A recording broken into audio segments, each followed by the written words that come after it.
बच्चों देखिए, वार्षिक परीक्षा 2022-23 का प्रश्न पत्र है जो इस वर्ष आपको किस टाइप से आएगा उसके लिए आप इसको पूरा प्रश्न पत्र देख ले। हमने पिछले वीडियो में प्रश्न क्रमांक 11 तक देख चुके हैं, प्रश्न क्रमांक 14 तक के प्रश्न देख चुके हैं। अब इस वीडियो में प्रश्न क्रमांक 15 और इसके आगे के सवाल को हल करेंगे। यहाँ लिखा है संख्या 36 के सभी गुणनखंड लिखिए। तो देखिए गुणनखंड लिखना है, संख्या 36 के गुणनखंड। तो इसका हल लिखेंगे, संख्या 36 के गुणनखंड।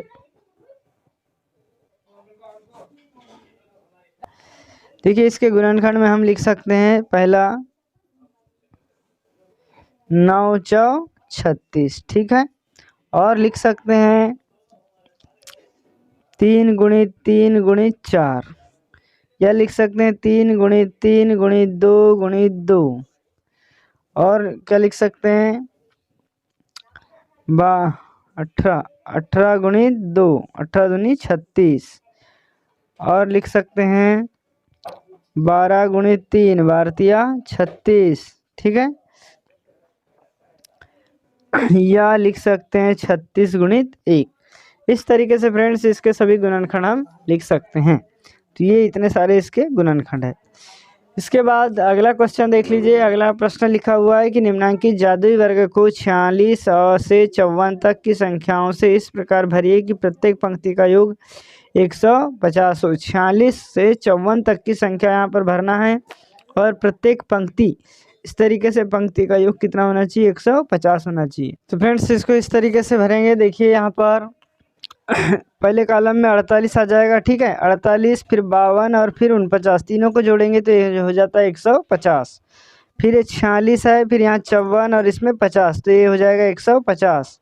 इस कॉलम में भर देंगे 54, फिर यहाँ 49 और ये 47 दिया हुआ है, इन तीनों को जोड़ोगे तो हो जाएगा 150, ठीक है। इस तरीके से ये सभी कॉलम को आपको भरना है। इसके बाद देखिए अगला क्वेश्चन दिया हुआ है हमारे पास, 5 रुपए में 50 पैसे के कितने सिक्के होते हैं। तो 5 रुपए में 50 पैसे के सिक्के पूछा है। तो देखिए 1 रुपए में 50 पैसे के कितने सिक्के होते हैं, के सिक्के 2 होते हैं, ठीक है। 1 रुपए में कितने होते हैं, 2 होते हैं। 1 रुपए में 2 सिक्के होते हैं, इसीलिए 5 रुपए में होंगे, 5 रुपए में कितने होंगे, 2 गुणित 5, ठीक है। तो ये 10 सिक्के होंगे। आंसर 5 रुपए में 10 सिक्के होंगे 50 पैसे के। अगला क्वेश्चन देखते हैं, प्रश्न क्रमांक 18। देखिए प्रश्न 18 में दिया हुआ है कि अपने आसपास की ऐसी 3 वस्तुओं के नाम लिखे जो घन जैसी दिखती है। घन कैसी आकृति होती है, ऐसी त्रिविमीय आकृति जिसकी सभी फलके बराबर बराबर लंबाई की होती है, उसको हम क्या बोलते हैं, घन बोलते हैं, ठीक है। तो यहाँ पर देखिए आप घन की आकृति इस तरीके से होगी। देखिए सभी फलके की लंबाई चौड़ाई ऊंचाई क्या होती है, बराबर बराबर होती है, उसको हम घन कहते हैं, ठीक है। इस तरीके की आकृति होती है घन। तो ऐसी आकृति घर में आपको दिखाई देती है, उनके 3 अपने आसपास की ऐसी 3 आकृतियों के नाम लिखना है जो इस घन जैसे दिखाई देती हो। तो इसमें आप लिख सकते हैं, जैसे एक हो जाएगा, आप लूडो खेले होंगे तो लूडो का जो होता है पासा उसका वो हो जाएगा। दूसरा आप लिख सकते हैं, जैसे एक क्यूब हल करते हैं जो इस तरीके से घुमाकर उसको हल किया जाता है, ठीक है। तो क्यूब। और तीसरी आकृति हो जाएगी, ठीक है। इसके बाद नेक्स्ट क्वेश्चन देखते हैं। नेक्स्ट क्वेश्चन में प्रश्न क्या लिखा हुआ है कि 498 को 13 से भाग दीजिए और उत्तर की जांच बीजांक विधि से कीजिए। तो 13 का भाग देना है हमको। तो देखिए फ्रेंड्स यहाँ पर 498 में भाग देंगे 13 का, ठीक है। तो 13 39, बच गया 6, उतार लाए 8, फिर 13 5 65, 3 ए शेष फल बचा, ठीक है। नेक्स्ट क्वेश्चन, एक आयत जिसकी लंबाई 12 सेंटीमीटर और चौड़ाई 8 सेंटीमीटर है, इस आयत को पूरा ढकने के लिए 4 वर्ग सेंटीमीटर के कितने डाक टिकटों की ज़रूरत पड़ेगी।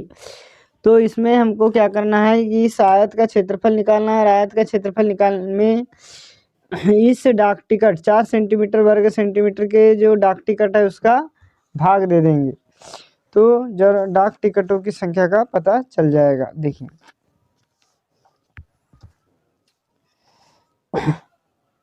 डाक टिकटों की संख्या बराबर आयत का क्षेत्रफल बटे टिकट का क्षेत्रफल। ठीक है, अब देखिए आयत का क्षेत्रफल कितना होगा 12 गुणित 8 और टिकट का क्षेत्रफल होगा 4 गुणित 4। ठीक, तो 4 दूनी 8 और 4 तिया 12 बराबर 6 वर्ग सेंटीमीटर, सॉरी 6। तो 6 टिकट की ज़रूरत पड़ेगी इस 12 सेंटीमीटर लंबाई और 8 सेंटीमीटर चौड़ाई वाले आयत को ढकने के लिए। इसके बाद देखिए अगला क्वेश्चन। फ्रेंड्स वीडियो लंबा हो रहा है तो नेक्स्ट जो क्वेश्चन बच रहे हैं हमारे पास, चलो इस वीडियो में हल कर लेते हैं।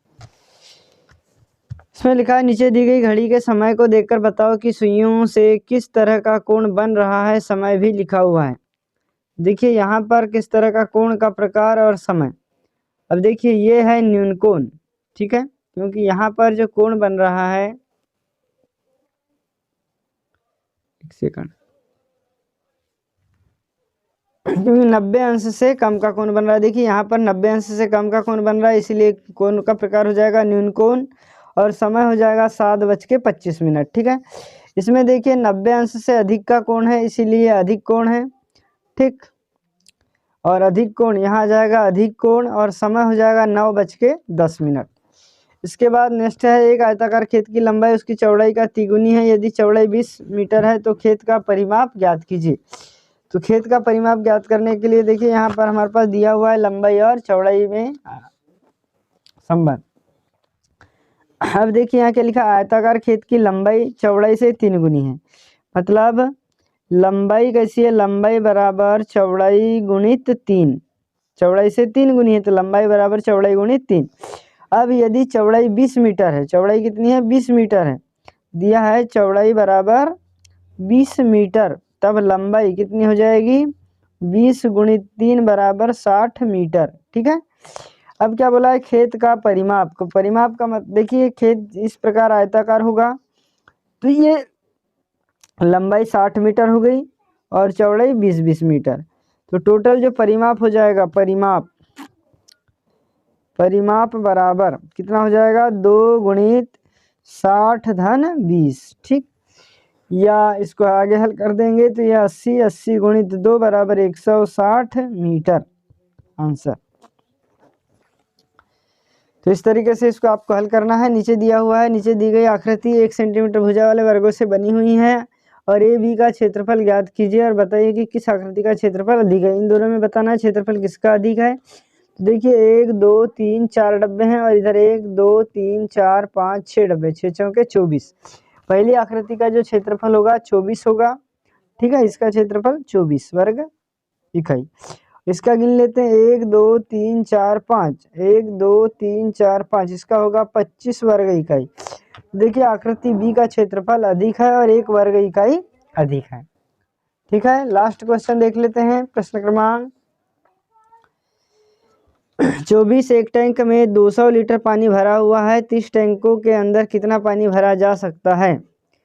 एक टैंक में 20 लीटर तो 30 टैंक में कितना, तो 30 का गुणा कर देंगे 30 टैंकों में पानी की मात्रा, तो 30 टैंकों में पानी कितना हो जाएगा 30 टैंकों में पानी बराबर कितना हो जाएगा 200 गुणित 30 बराबर 6000 लीटर। ठीक है, 6000 लीटर। अगर एक टैंक पानी से 20 बाल्टियां भरी जा सकती है तो 30 टैंक पानी से कितनी बाल्टियां भरी जा सकती है। तो बाल्टी की संख्या कितनी हो जाएगी, देखिए एक टैंक में कितना होगा, 20 बाल्टी, ठीक है। तो 30 टैंक में कितना, तो 30 टैंक में कितने लीटर है, 6000 लीटर, ठीक है। तो यहाँ पर हम भाग दे देंगे 20 का, सॉरी, ठीक है। क्या लिखा है, एक टैंक बराबर 20 बाल्टी, ठीक है।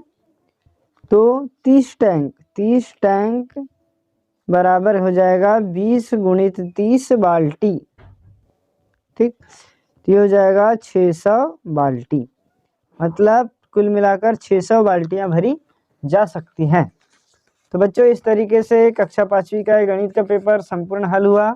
वीडियो अच्छा लगे तो प्लीज़ लाइक कर ले, चैनल को सब्सक्राइब करें और बेल आइकन घंटी को जरूर प्रेस कर दें।